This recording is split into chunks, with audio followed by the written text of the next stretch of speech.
по ними дубинами или арматурой. Свидетели таким образом повредили его машину, побили ему капот.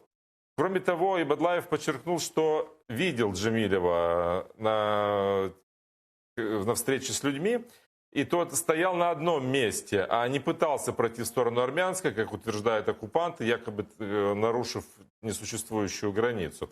Помимо этого, свидетель указал, что после встречи с Джемилевым он не сразу смог вернуться назад, так как долгое время дорогу перекрывали бронетранспортеры и какие-то неизвестные люди в форме вежливых человечков, как сказал на допросе свидетель. Я напомню, что оккупанты обвиняют Мустафу Джемилева в незаконном пересечении российской границы, которой, по сути, не было и нет. Речь идет о попытке национального лидера крымских татар въехать в Крым из Херсонской области в мае 2014 года. Еще одна новость пришла из оккупированного Крыма. В карцер за намаз арестованного летом прошлого года фигуранта так называемой Алуштинской группы по так называемому делу про терроризм Эльдара Кантемирова оккупанты отправили в карцер на 15 суток из-за того, что тот во время прокурорской проверки не отреагировал на перекличку, ведь в это время он молился. И за это он получил 15 суток.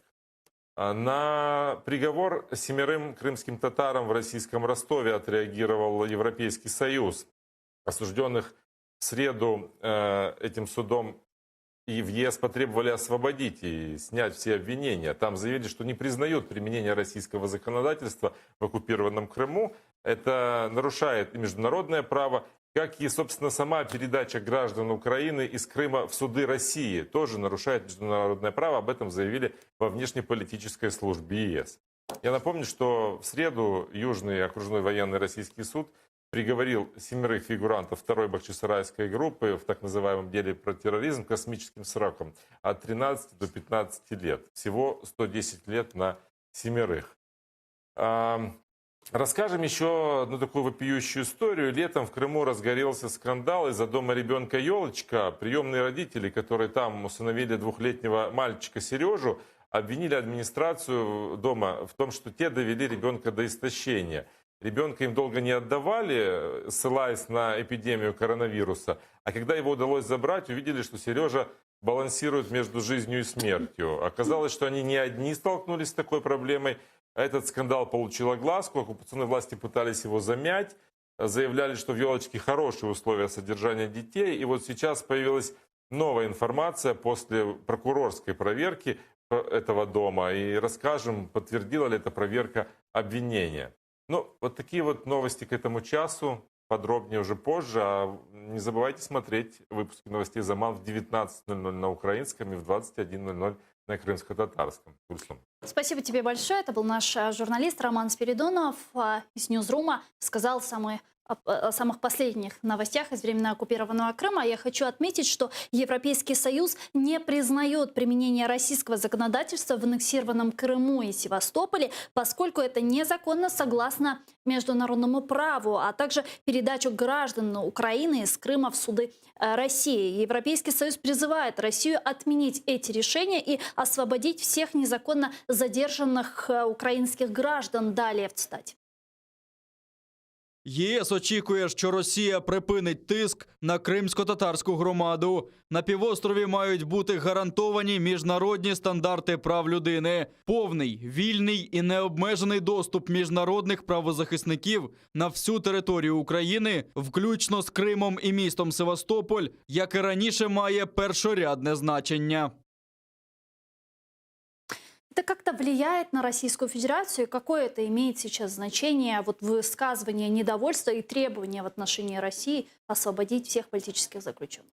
Вы знаете, начиная с 2014 года мы слышали регулярные заявления европейцев, в том числе не только европейцев, начиная от так называемого референдума, заканчивая выборами в Госдуму, выборами президента Российской Федерации, в которых крымчане тоже принимали участие, выборами, референдум в связи с изменениями в Конституцию. То есть каждый раз дежурные заявления выходят, но радикально, конечно, повлиять они на ситуацию не могут, поскольку представить себе, что Российская Федерация в ответ на одно из таких заявлений или отменит выборы, или отпустит политических заключенных, очень тяжело это сделать, представить даже.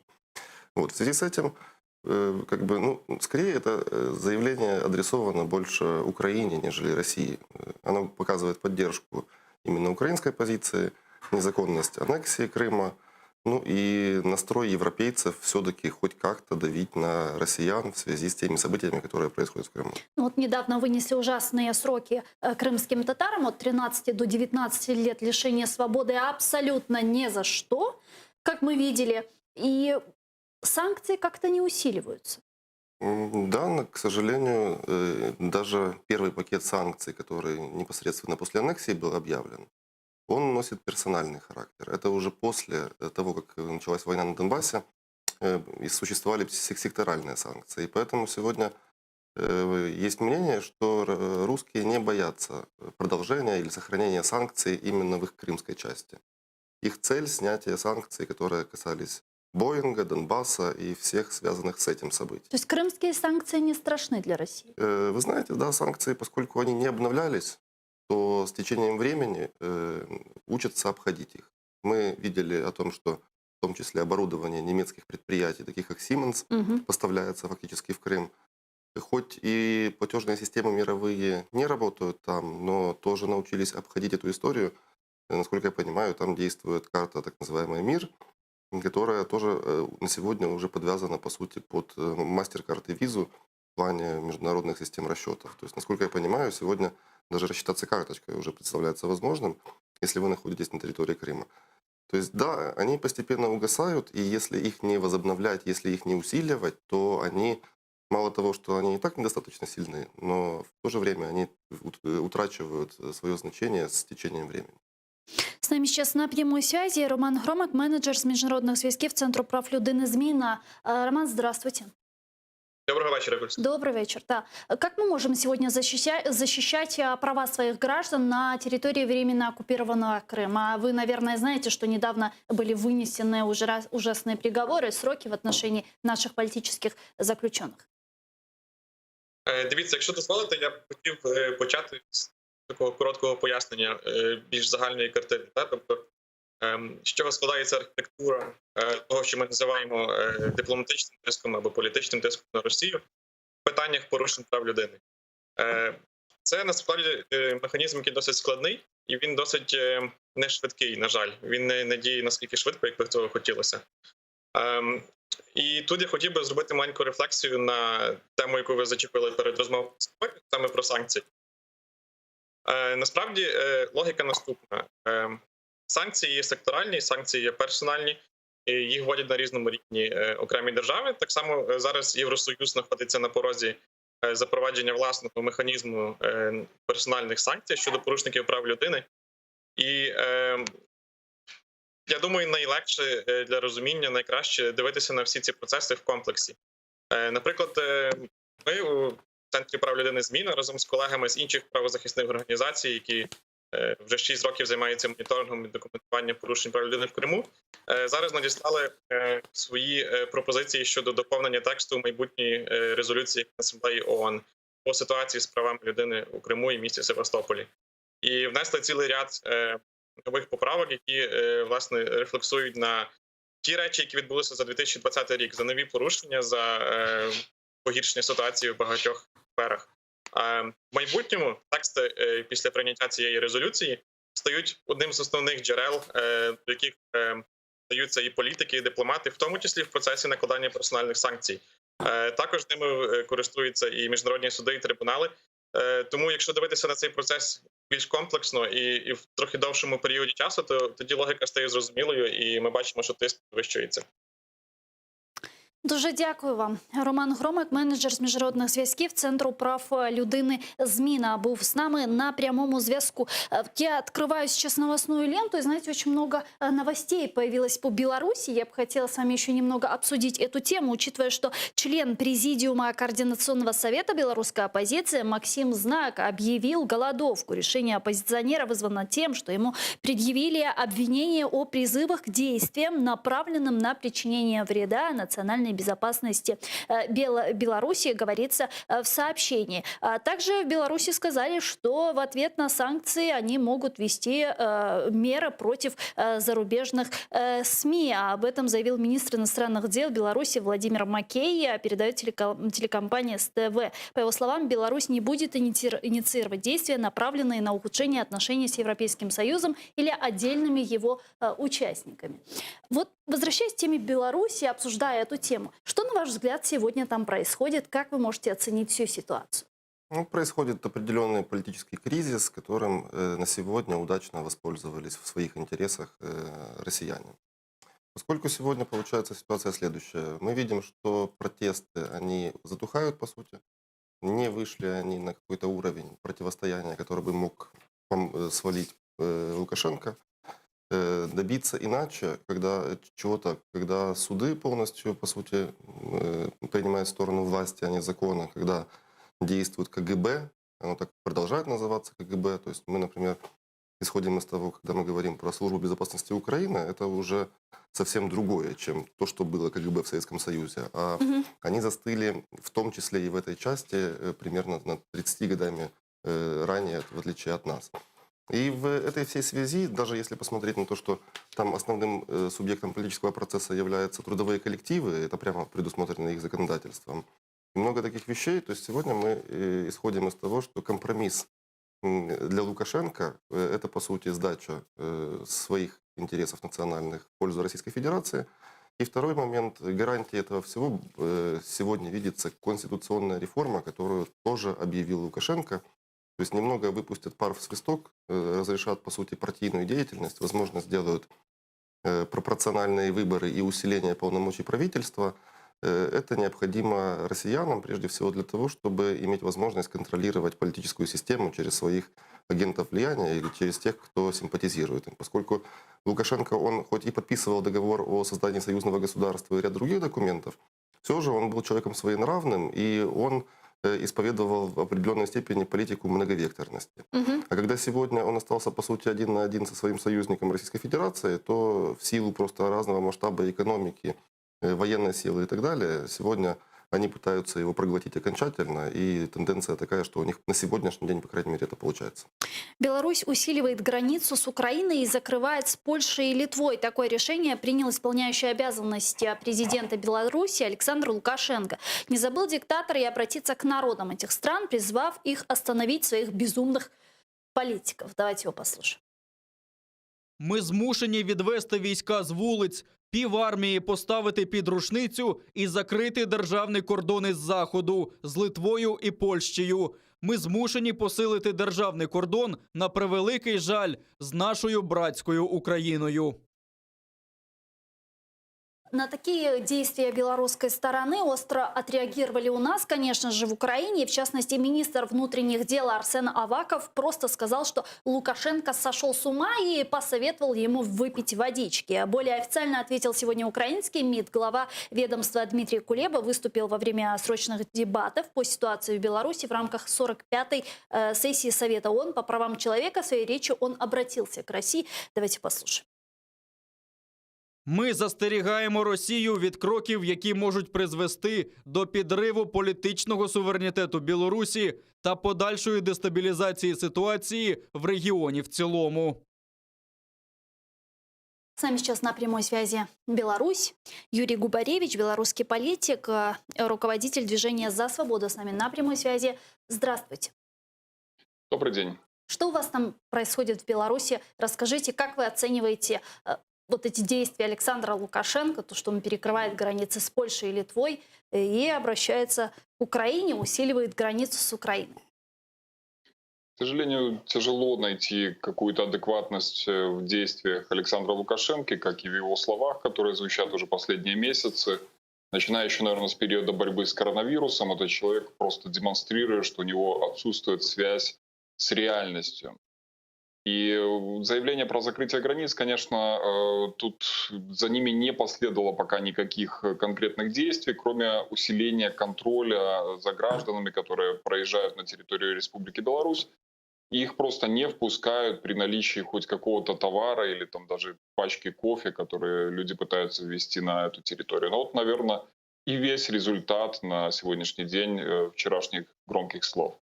Тогда зачем это делалось? К чему это все? Наверное, надо учитывать еще место, где произносились вот эти угрозы и заявления. Это был так называемый женский форум в поддержку бывшего президента Александра Лукашенко, куда женщин со всей Беларуси свозили на автобусах. Ну, наверное, разгорячился немножко, выступил перед дамами, показал, какой он храбрый, какой он защитник, может вот вершить просто судьбы мира. У меня иного объяснения нет. Мгм.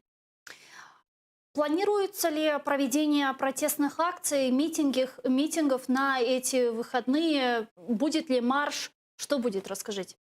Да, такие акции проходят практически каждый день. Они имеют различные формы. Сейчас вот, в течение рабочей недели нет прямых столкновений, прямых выходов, но люди выходят в своих микрорайонах десятками и сотнями. И это мы видим, наблюдаем каждый день не только в Минске, по всей Беларуси. А на выходные планируется традиционный женский марш и также усиленный выходом людей в микрорайонах. И события недели — это марш солидарности, который пройдет в воскресенье, традиционное время, центр города.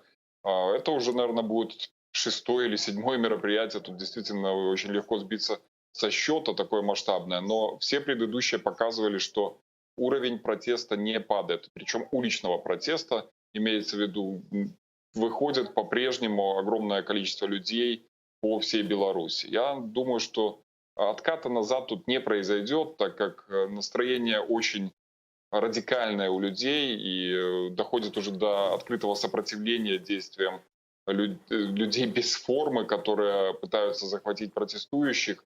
Но, наверное, это вот то, к чему стремится Александр Лукашенко, нагнетая ситуацию подобными действиями своих силовиков. Мгм. То есть количество людей на протестах, оно не уменьшается, а наоборот увеличивается.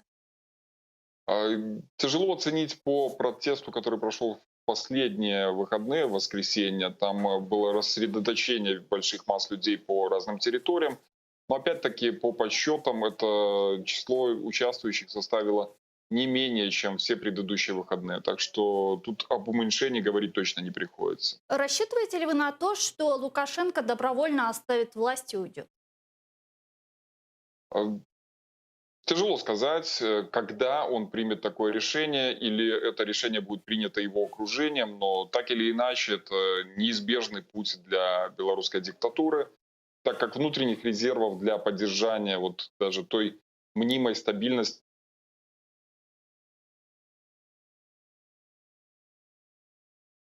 Спасибо большое. К сожалению, у нас сорвался звонок. Это был Юрий Губаревич, белорусский политик, глава движения «За свободу» с нами на прямой связи, прямо из Беларуси. Дуже дякую вам.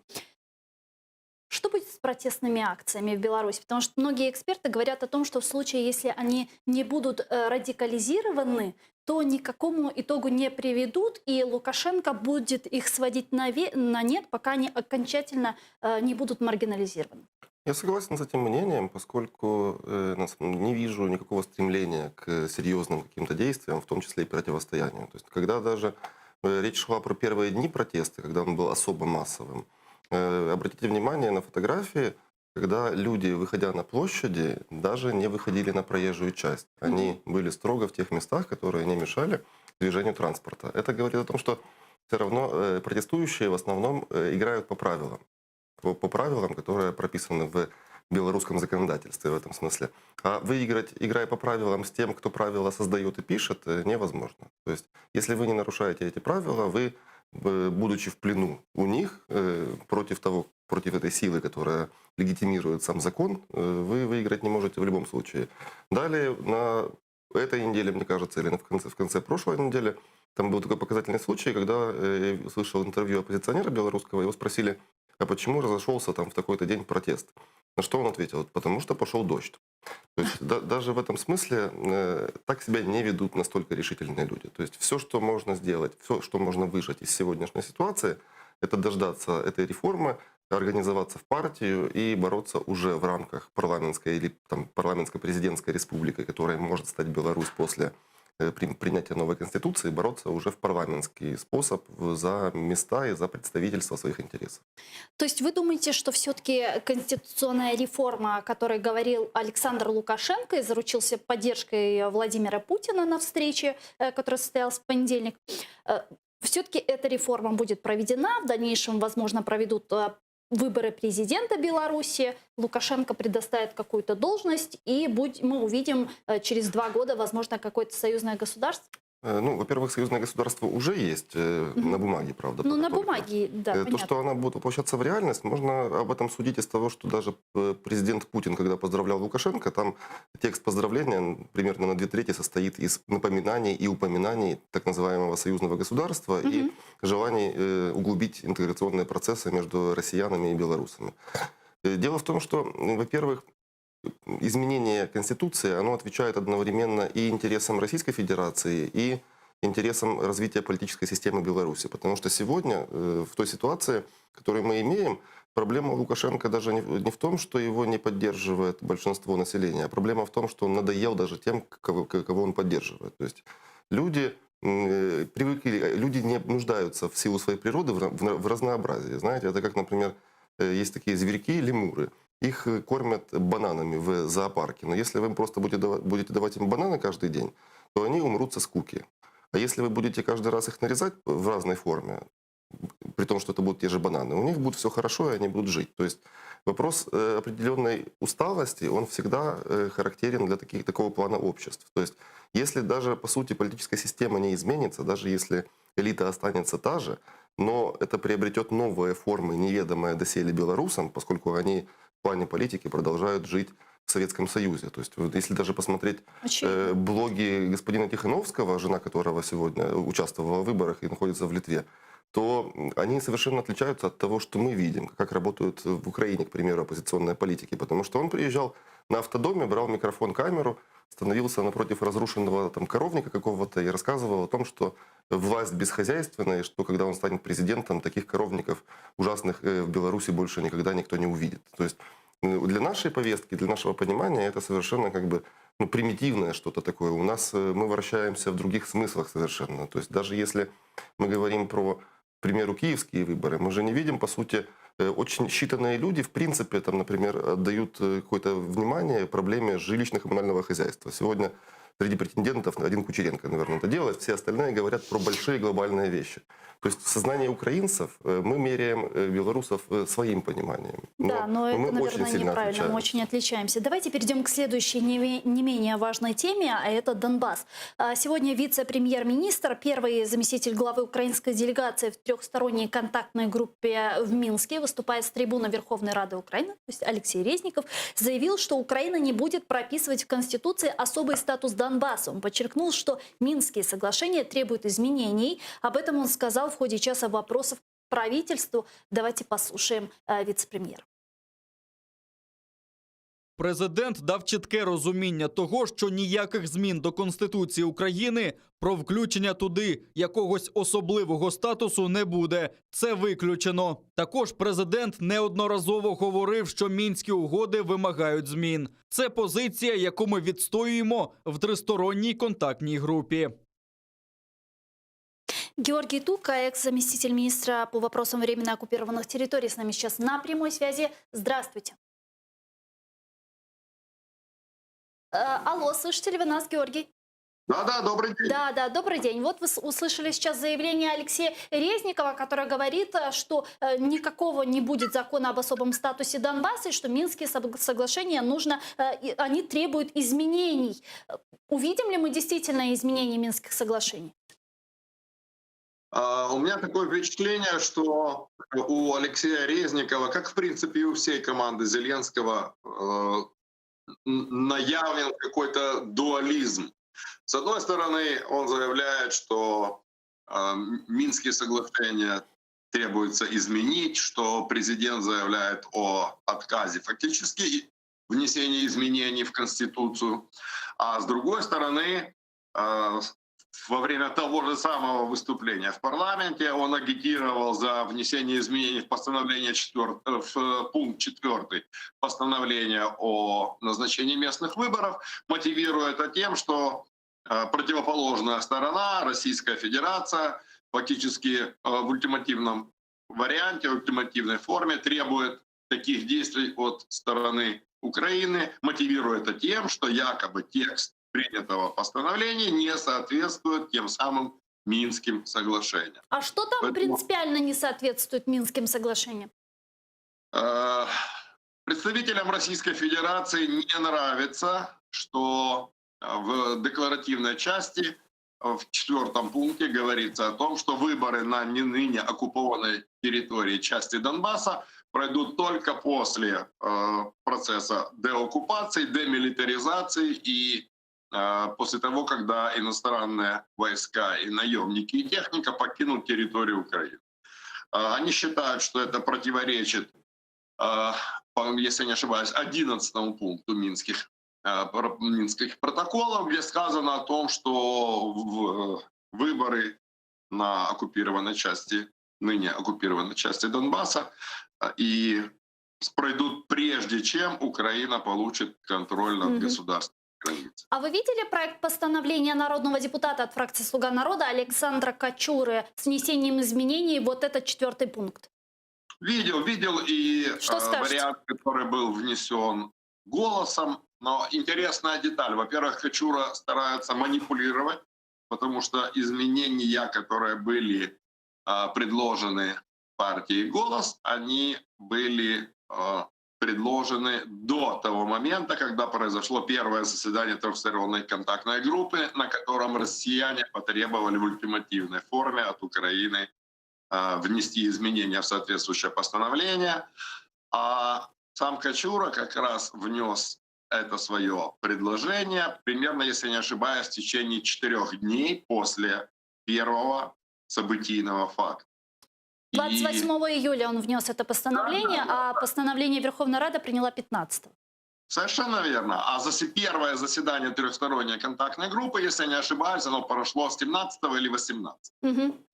Там... Вот. Ага. Но просто суть дела в том, что во время первого этого заседания ультиматум, который выдвинули российские, я их называю наемники, в виде тех, кого, например, команда Зеленского в лице Ермака называет полномочными представителями Донбасса, они тогда на первом же заседании заявили о том, что или вы внесете изменения, или мы выходим из переговоров и объявляем о том, что Украина заблокировала Минский процесс. Ну Но вот тут просто какой... в Ага. тот момент почему-то наши украинские средства массовой информации не уделили должного внимания этому заявлению.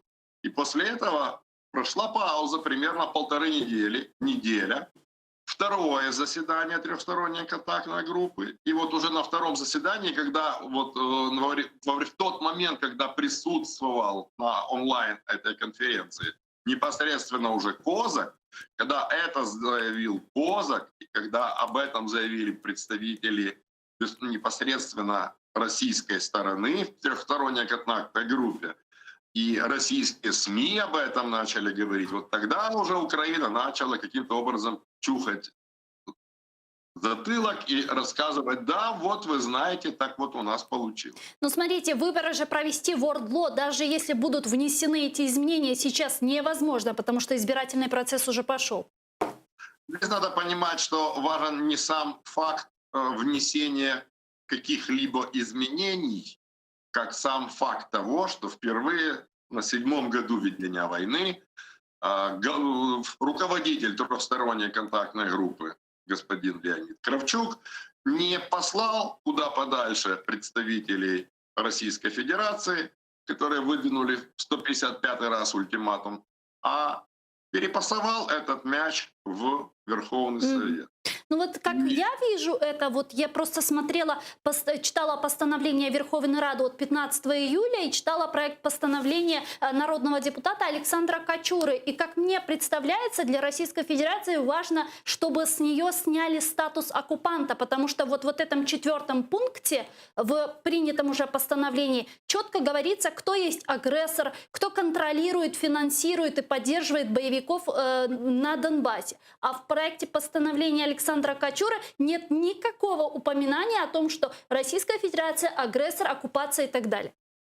Ну, что касается терминологии, я не думаю, что это соответствует именно действительности. Почему? Потому что Россия названа агрессором в целом ряде документов, принятых Верховной Радой, в том числе и в законе, который в СМИ окрестили как закон о деоккупации Донбасса.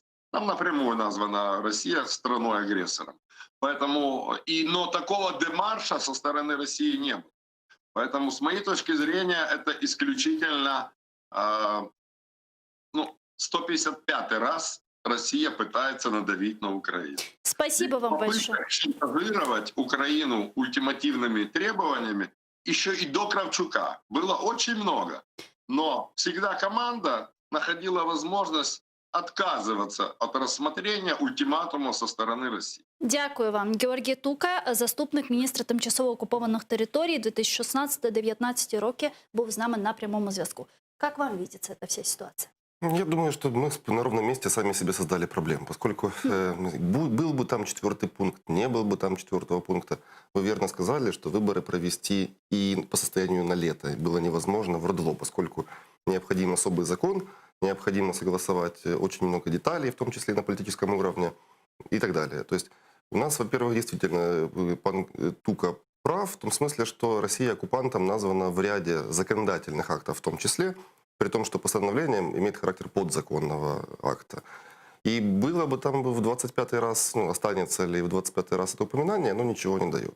Плюс, действительно, 9... Но если оно и осталось бы, оно тоже, в принципе, ничего не дает. Но, по крайней мере, мы понимаем, что каждый раз наши народные депутаты декларируют, кто является страной агрессора. Но это все равно не подыгрывание оккупанту. Смотрите, я не думаю, это просто мы дали им пас, скажем так. Это, игра в поддавки идет? Нет, мы дали, то есть, на мой взгляд, это была некая диверсия против переговорной позиции Ермака и Зеленского. В силу того, что автором постановления этого являются в большей части депутаты от «Слуги народа», записывать в постановление бессмысленный пункт, который действительно противоречит 9-му пункту Минских соглашений, это, по сути, ослаблять позицию Украины на переговорах. То есть русские этим воспользовались моментально. То есть они говорят о том, что вы приняли такое решение, оно прямо противоречит Минску, поэтому вы не настроены, не склонны его выполнять, поэтому процесс весь будет заблокирован. Если бы мы этого не делали, позиция переговорная у нас была бы более сильной. Зачем мы... А сегодня получается так, что... Она заблокирована практически.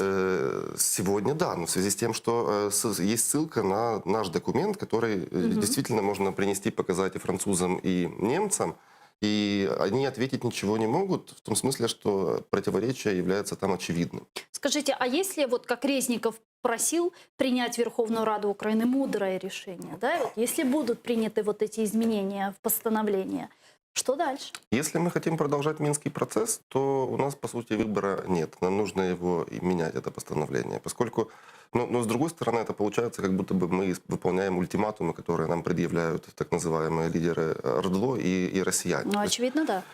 И поэтому я говорю, что это изначально летом 2020 года мы выстрелили себе в ногу. Мы приняли ничего не значащий с точки зрения правовых последствий пункт, который использован против нас же, и теперь у нас нет просто нормального выхода из ситуации. Мы должны или его оставить, тем самым сорвав Минский процесс, или мы должны его убрать, чем продемонстрировать, по сути, свою податливость на ультиматумы. Но если мы пойдем на этот ультиматум и его выполним, Российская Федерация завтра выдвинет другой ультиматум, безусловно, и нам придется тоже на него идти. Потом 3-й, 4-й, 5-й, и так, глядишь, нет Украины. Смотрите, по большому счету, все Минские соглашения являются ультиматумом. Это не соглашение в том смысле, что это не то, что было написано двумя сторонами в интересах каждой из них. Это был документ, который был подписан в состоянии, по сути, военных поражений. И это можно согласиться с определенными комментаторами, которые называют Минские соглашения актом о капитуляции. Но вопрос в другом. Вопрос в том, что на сегодня не сформирована и не сформулирована какая-либо альтернатива им. Наоборот, Минские соглашения, их исполнение, они привязаны к санкциям секторальным против Российской Федерации.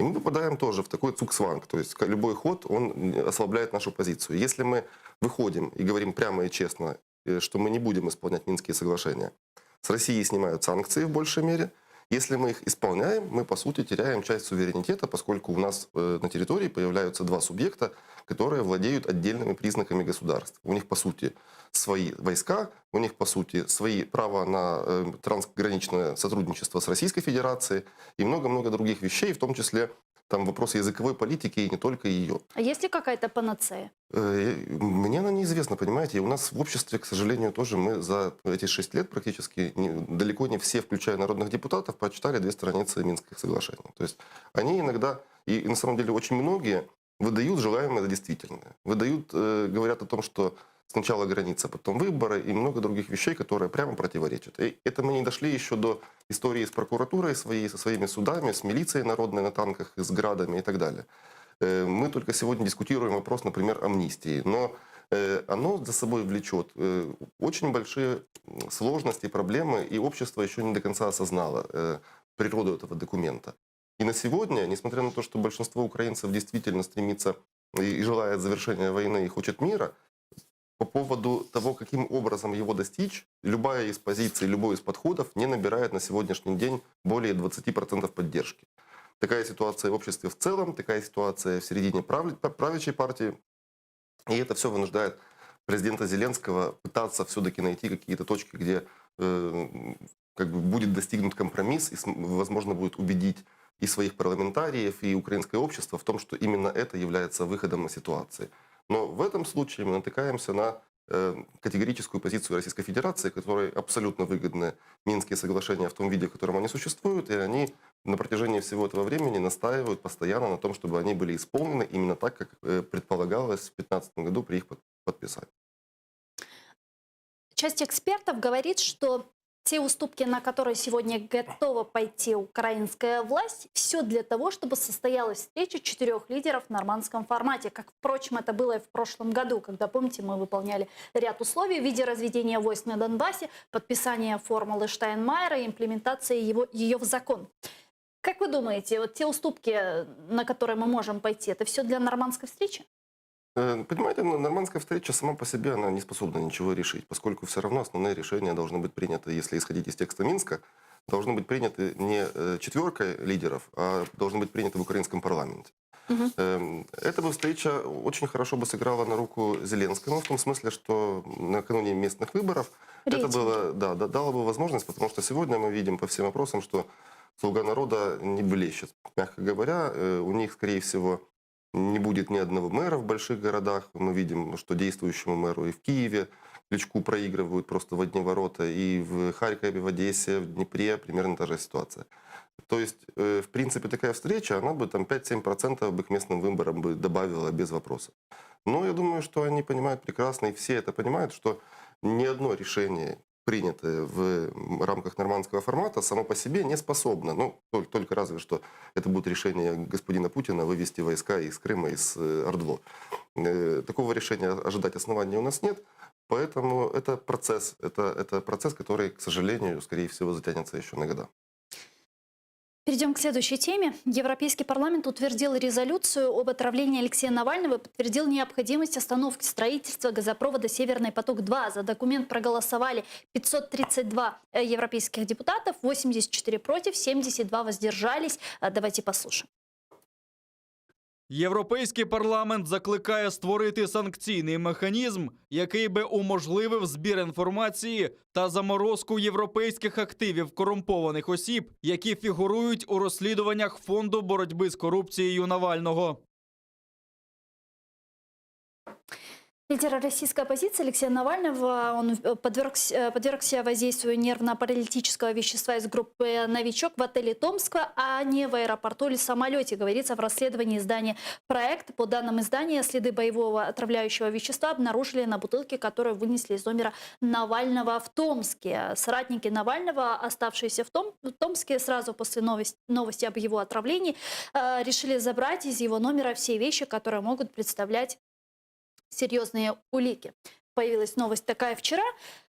Как вы думаете, повлечет ли за собой отравление российского оппозиционера Алексея Навального каких-то санкций в отношении РФ? Санкции, да, только вопрос, какими они будут. Они будут снова персональными, к примеру, в отношении спецслужб российских и их должностных лиц. или это будут санкции секторальные, которые непосредственно могут повлиять на экономические отношения между странами. Но мы должны понимать, к примеру, что Европейский парламент, который принял решение о необходимости заморозки строительства Северного потока, это мы должны воспринимать не как скорее закон, а как декларацию определенную, поскольку не в компетенции Европейского парламента решать подобного рода вопросы. Это в лучшем случае должна быть Еврокомиссия, а по идее это национальный регулятор Федеративной Республики Германия. То есть вопрос сегодня, он больше, скажем, на уровне риторики находится, чем на уровне конкретных решений, поскольку в том числе европейские банки, европейские компании серьезно, порядка 12 миллиардов евро, насколько я понимаю, потратили на строительство этого газопровода. Мгм.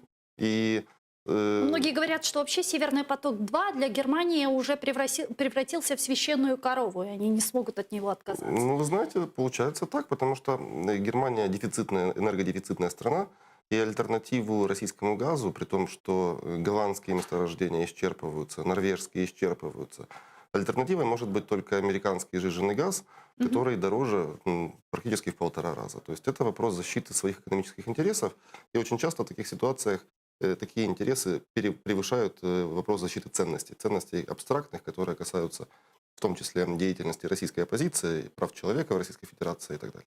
То есть Германия в вопросе выбора между экономическими выгодами и гуманитарных ценностей все же выберет экономические выгоды, правильно? Как и большинство других стран, и европейских, и американских, к сожалению, мы видим именно такой подход на протяжении 6 лет к нашей стране, к нашей войне, и не только, кстати, к А нашей может в войне. этом году ситуация изменится из-за коронавирусного кризиса, когда эксперты говорят, что как бы потребность в газе сильно уменьшилась, и как-то в какое-то время Германия даже может прожить без этого газопровода и не нуждаться в нем. Ну, какое-то И время, как бы это да, не но- будет сильным экономическим провалом для Ну, Германии. каждый раз все равно планирование осуществляется стратегически. То есть вопрос это 5, 10, 15, 20 лет. То есть если мы видели, что в более-менее спокойных годах, когда не было коронакризиса, когда экономика в мире в целом чувствовала себя намного лучше, чем сейчас, в связи с Крымом, в связи с Донбассом не было прекращено и заморожено сотрудничество, Российская Федерация не была отключена от системы международных расчетов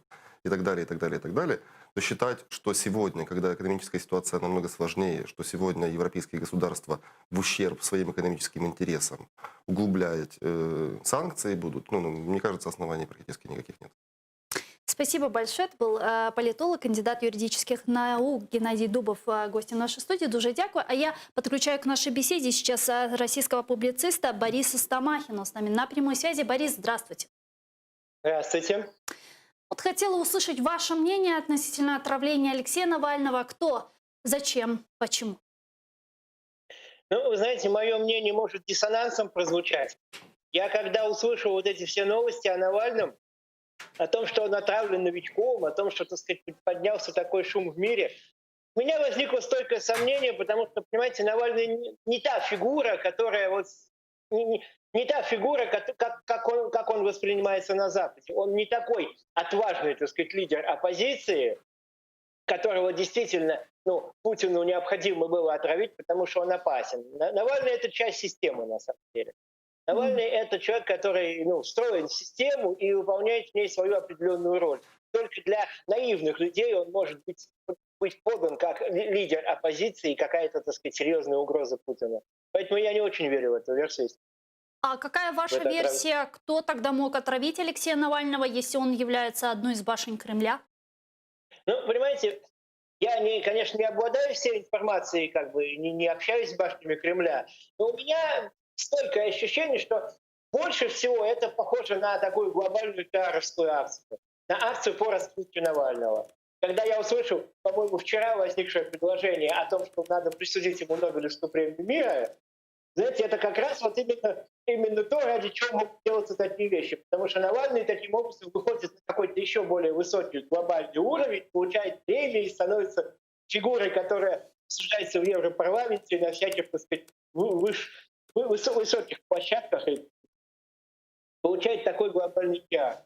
Я не знаю, был он отравлен или не был, я не берусь что-то опровергать, но мое личное ощущение, мое личное о том, что вряд ли бы они стали уничтожать этого Навального, в которого они много вложили, в его раскрутку, потому что его раскрутка была все эти годы совершенно очевидно, что это именно раскрутка, понимаете, это как бы создание определенного имиджа человеку. Вряд ли бы они стали его уничтожать, или, по крайней мере, может быть, это эпизод борьбы башен Кремля между собой. Бог его знает. Но впечатление именно такое. Мгм. Но мы слышим очень жесткие заявления из уст европейских политиков, чиновников. И вот недавно Европейский парламент утвердил резолюцию об отравлении Алексея Навального и подтвердил необходимость заморозки строительства Северного потока-2. Как вы считаете, вот эта вербальная жесткость европейских политиков перерастет ли в практическую, накажут ли Россию? Вы знаете, я боюсь, что нет. Европа уже показала свою, так сказать, такую сущность, вполне, так сказать, вполне по путинскую дудку пляшет, что называется. Наказать Россию надо было бы уже давно, и есть за что, и без всякого Навального, понимаете? В России погибло или сидит по тюрьмам очень много людей, которые не виноваты в тех преступлениях, в которых они обвинялись. Начать с тех же самых крымских татар. Там постоянно идут процессы, на которых десятки людей сажают на безумные срока по 20 с лишним лет. И за это, за все, Европа, в общем-то, не собиралась, мне кажется, наказывать Путина и, так сказать, не обращала на это большого внимания. На то, что идут чудовищные процессы, происходят безумные вещи совершенно. А из-за Навального, видите, какая поднялась шумиха. Я думаю, что и без всякого Навального надо было бы давно ввести эмбарго и не покупать российский газ и нефть. Вот. Это элементарная вещь, которую надо было бы сделать, потому что Россия представляет угрозу всему миру, и этот режим, надо как-то, так сказать, как-то хотя бы попытаться остановить. Но Европа до сих пор вела себя, мягко говоря, не так, как надо было. Какое-то совершенно такое мягкотелое поведение, несмотря на захват Крыма, на войну в Донбассе, они все равно продолжали поддерживать с Путиным отношения, вести какие-то диалоги с ним и так далее. Правильно отметили, Российскую Федерацию нужно было уже давно наказать, и не только из-за отравления Алексея Навального, что она много чего уже натворила. Но как вы думаете, что еще должна сделать Российская Федерация, чтобы наконец-то Европа очнулась и поняла, что она представляет угрозу всему миру? Бог его знает, чего ждать от Путина, от его государства. Напасть на Европу, наверное, непосредственно. Или что они еще? Они уже использовали в Европе колоний, уже этот же самый новичок использовали, уже шпионские гнезда путинские вскрываются, так сказать, на территории Европы. Постоянный шпионаж, постоянная какая-то подрывная деятельность, вмешательство в выборы. Я не знаю, что еще. Европа, как говорится, спит и видит сладкие сны, что называется. Все мечтает о том, что с Путиным можно как-то договориться. Вместо того, чтобы ликвидировать этот режим, цивилизованный мир мог бы ликвидировать этот режим достаточно легко, если бы у него была воля. Если бы этого хотели все, так сказать, лидеры западного мира. К сожалению, лидеры западного мира демонстрируют свое ничтожество и трусость. Вот и все. Спасибо Они просто элементарно большие. Дякую вам. Борис Тамахин, российский публицист, был с нами на прямой связи. Но я хочу перейти к следующей не менее важной теме, а именно к коронавирусу. В Украине вчера зафиксировали антирекорд по суточной заболеваемости на COVID-19. Сегодня мы услышали от МОЗ ужасающие цифры, почти 3500 человек в день. Сегодня статистика показала более 3200 человек, более 2000 у нас фиксируют даже в выходные, когда статистика, как правило, меньше. Последние 3 дня умирают от 60 до 80 человек, ситуация становится угрожающей. И в мире тем временем уже более 30 миллионов инфицированных COVID-19. Ситуация с пандемией коронавируса выходит из-под контроля. Об этом заявил генсек Организации Объединенных Наций Антоніо Гутерріш. Давайте його послухаємо. Спалах все ще виходить з-під контролю. Одна вакцина не може вирішити цю кризу і вже точно не в найближчому майбутньому. Нам необхідно значно розширити нові та наявні інструменти, які можуть допомогти в нових випадках і забезпечити життєво важливе лікування для придушення передачі і порятунку життів, особливо протягом наступних 12 місяців. Наталья Лютикова, волонтер, переселенка с временно оккупированного Крыма, гражданский деятель, с нами сейчас на прямой связи. Наталья, здравствуйте. Добрый день. Вы перенесли коронавирус. Что сегодня можете сказать нашим зрителям? Я его сейчас переношу. У меня сегодня 6-й день симптомы да, наблюдаются. Вот сегодня такой довольно-таки непростой день. Уже я ощущаю проблемы с дыханием небольшие, то есть жесткое очень дыхание. Вот хожу вот с таким пульсоксиметром, меряю себе получается, насыщение крови кислородом для того, чтобы не упустить опасный момент, когда необходимо скорректировать лечение. Сегодня буду делать КТ, завтра семейный врач будет корректировать лечение. Мгм. А какой основной симптом коронавируса, который вы отметили вот лично на себе? Мгм. Алло, Наталья? Алло. Алло, алло, да, мы слышим вас. Алло.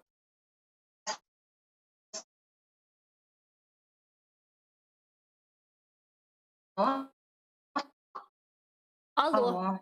Да, Наталья, слышите? Что такое? Да. Алло. Сейчас я вас слышу. Да, отлично. Слышу. Да, мне продублировать вопрос?